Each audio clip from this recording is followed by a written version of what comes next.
आदाब, नमस्कार, अस्सलाम वालेकुम नाज़रीन। पल पल न्यूज के न्यूज रूम से मैं हूं आपके साथ नदीम अकरम। दोस्तों, देश की मोदी सरकार ने संविधान का मजाक बना करके रख दिया है।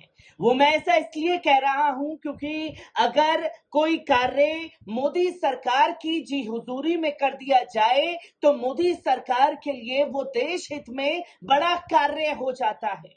और यही कोई फैसला मोदी सरकार के खिलाफ दे दिया जाए या चल रही मनमानियों के ऊपर सवाल खड़े कर दिए जाएं तो वो एंटी इंडिया जज गैंग हो जाता है, जो कि खुद कानून मंत्री ने इस बयान पर तमाम चीजें बोल करके अपने आप को कटघरे में खड़ा कर दिया है।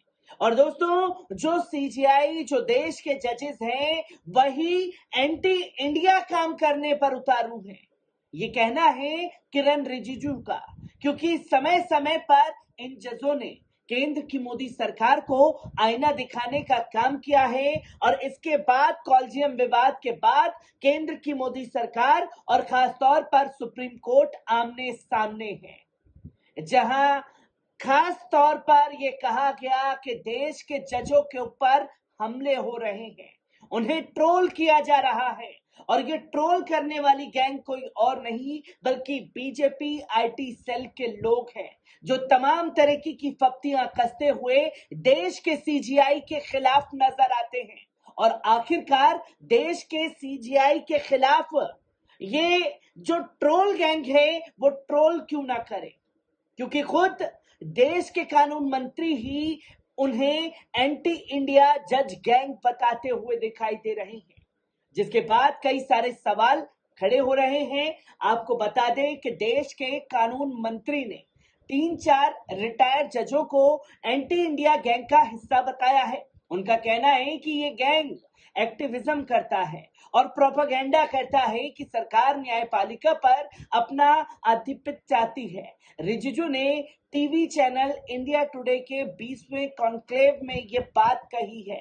हालांकि उन्होंने उन पूर्व जजों का नाम नहीं बताया, लेकिन एक सेमिनार का जिक्र करते हुए ये बात कही। इस सेमिनार में करीब 1 दर्जन पूर्व जज व वकील बोलने के लिए बुलाए गए थे।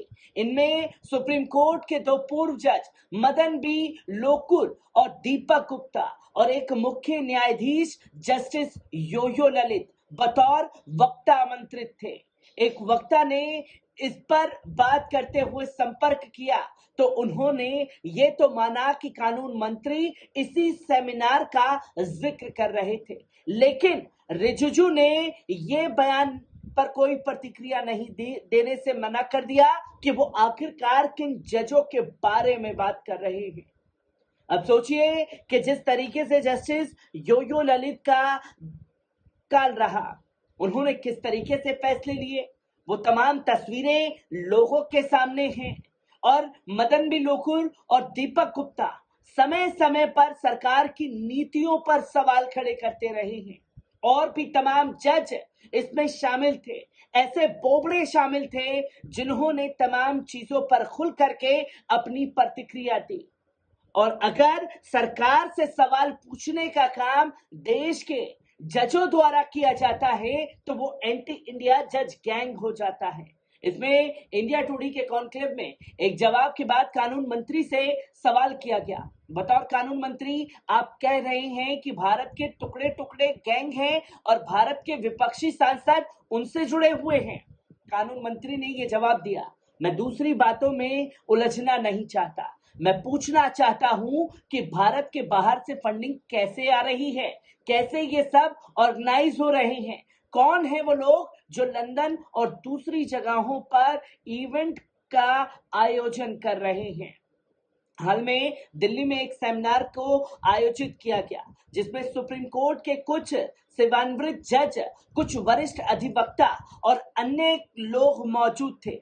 सेमिनार का टॉपिक था अकाउंटेबिलिटी इन जजेस अपॉइंटमेंट, लेकिन वहां पूरे दिन चर्चा इस बात की होती रही कि भारत सरकार किस तरीके से न्यायपालिका पर कब्जा कर रही है।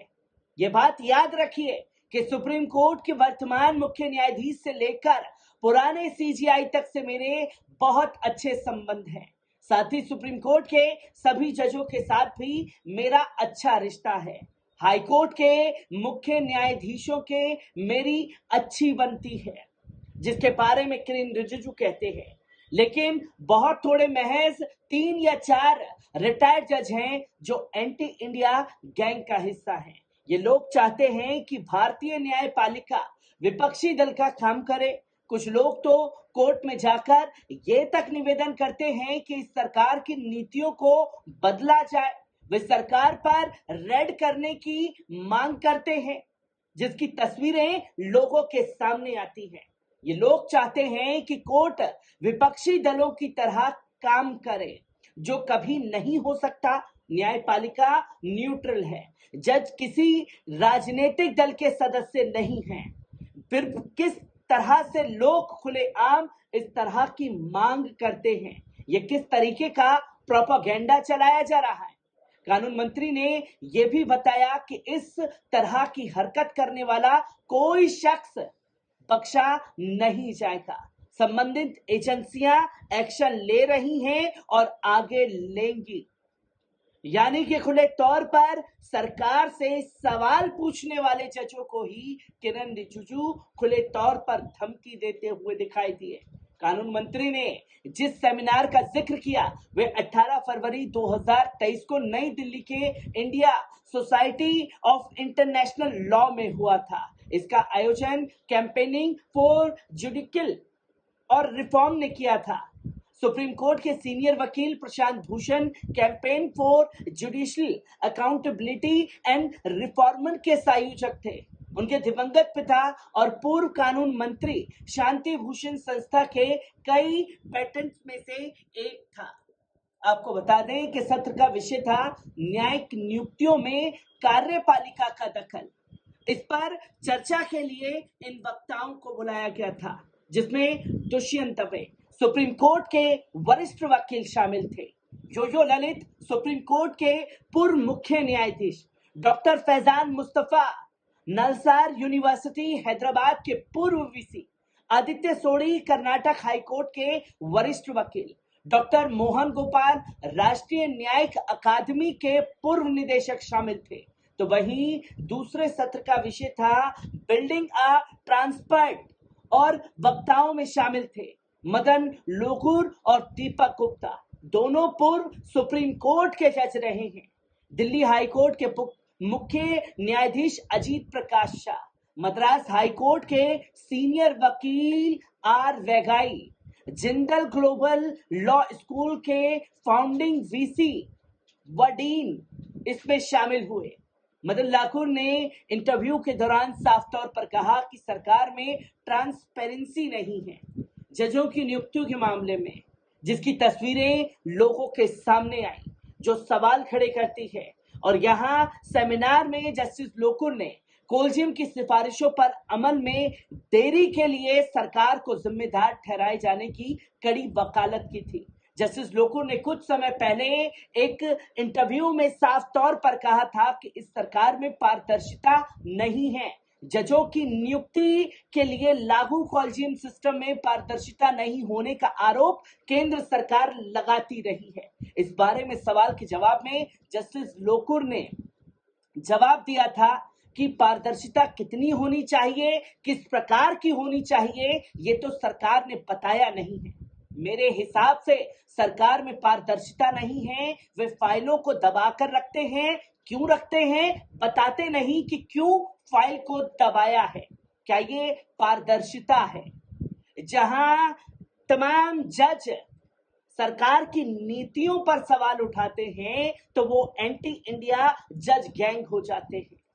सोचिए, जब जब सवाल तमाम लोग खड़े कर रहे हैं या आम जनता खड़ी करती है तो उसे आतंकवादी, नक्सलवादी, न जाने क्या क्या कह करके जेल की सलाखों के पीछे डाल दिया जाता है। कोई एक्टिविस्ट अगर कोई कार्य कर रहा हो तो उसे भी जेल की सलाखों के पीछे डाला जाता है। और अब ये आग जो लगातार लगी हुई है, अब ये खास तौर पर पहुंच चुकी है जजों तक। जिसकी किस तरीके से तस्वीर आएगी, हर एक तस्वीर से आपको रूबरू कराता रहूंगा। दीजिए इजाजत, शुक्रिया।